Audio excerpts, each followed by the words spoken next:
কোরিয়ার সর্বোচ্চ নেতা কিম জং উন মানেই যেন নতুন কিছু, যার মূলে থাকে মূলত অস্ত্রের গর্জন।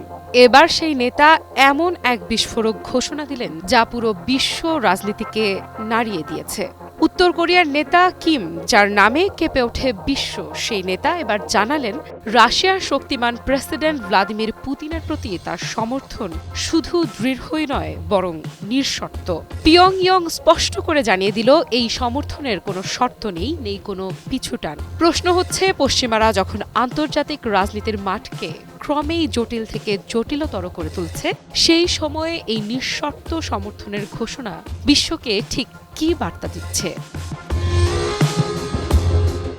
রাষ্ট্রীয় সংবাদ মাধ্যম Korean central news agency KCNA এর বরাতে বলা হয়েছে, পুতিনকে পাঠানো এক চিঠিতে কিম জং উন ঘোষণা করেন তিনি রুশ প্রেসিডেন্টের সব নীতি ও সিদ্ধান্তকে নিঃশর্তভাবে সম্মান ও সমর্থন করেন। কিমের ভাষায়, আপনার এবং আপনার রাশিয়ার স্বার্থে আমি সব সময় আপনার পাশে প্রস্তুত। আরও বলেন, এই অবস্থান সাময়িক নয়, এটি হবে স্থায়ী, চূড়ান্ত এবং অপরিবর্তনীয়। এই চিঠির ভাষা কেবল কূটনৈতিক সৌজন্য নয় বরং আবেগে ভরা এক রাজনৈতিক অঙ্গীকার। কিম লিখেছেন, পুতিনের সঙ্গে তার সম্পর্ক প্রকৃত কমরেড সুলভ। তিনি জোর দিয়ে বলেন, এই বন্ধুত্বই তার কাছে সবচেয়ে মূল্যবান, সবচেয়ে গর্বের।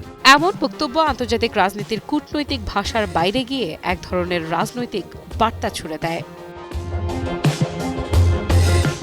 চিঠিটি পাঠানো হয় ৮ জানুয়ারি, রুশ প্রেসিডেন্টের পাঠানো এক অভিনন্দন বার্তার জবাবে। তবে পুতিন কবে, কেন সেই বার্তা পাঠিয়েছিলেন সে বিষয়ে নীরব পিয়ংইয়ং। এই নীরবতাই কৌতূহল বাড়াচ্ছে বিশ্লেষকদের মধ্যে, কারণ বাস্তবতা হলো উত্তর কোরিয়া ও রাশিয়ার সম্পর্ক এখন আর কাগজে কলমে সীমাবদ্ধ নেই। সাম্প্রতিক বছরগুলোতে এই সম্পর্ক রূপ নিয়েছে রক্ত আর বন্দুকের বন্ধনে। ইউক্রেন যুদ্ধ সেই বন্ধনকে আরও শক্ত করেছে।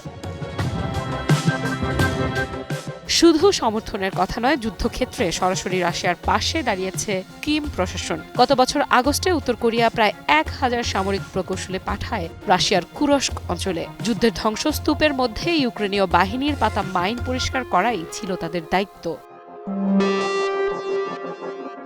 এর আগেই আরও বড় খবর আসে। দক্ষিণ কোরিয়ার গোয়েন্দা সংস্থার দাবি, রাশিয়ার যুদ্ধ প্রচেষ্টায় সহায়তা করতে প্রায় ১৫,০০০ উত্তর কোরীয় যুদ্ধসেনা পাঠানো হয়েছিল। সেই যুদ্ধে প্রাণ হারিয়েছেন আনুমানিক ২,০০০ উত্তর কোরীয় সেনা। পিয়ংইয়ং যদিও এসব তথ্য কখনো প্রকাশ্যে স্বীকার করেনি। এই সামরিক সহযোগিতার পেছনে রয়েছে এক শক্ত আইনি কাঠামো। ২০২৪ সালে উত্তর কোরিয়া ও রাশিয়া স্বাক্ষর করে একটি ব্যাপক কৌশলগত অংশীদারিত্ব চুক্তিতে।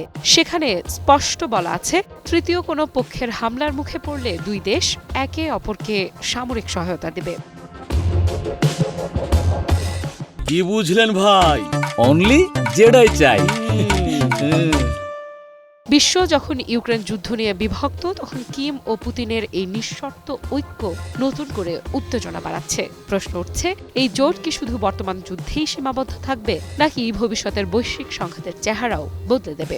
একটি চিঠি, কয়েকটি বাক্য, কিন্তু এর প্রতিধ্বনি ছড়িয়ে পড়ছে বিশ্ব রাজনীতির কেন্দ্র থেকে যুদ্ধক্ষেত্র পর্যন্ত।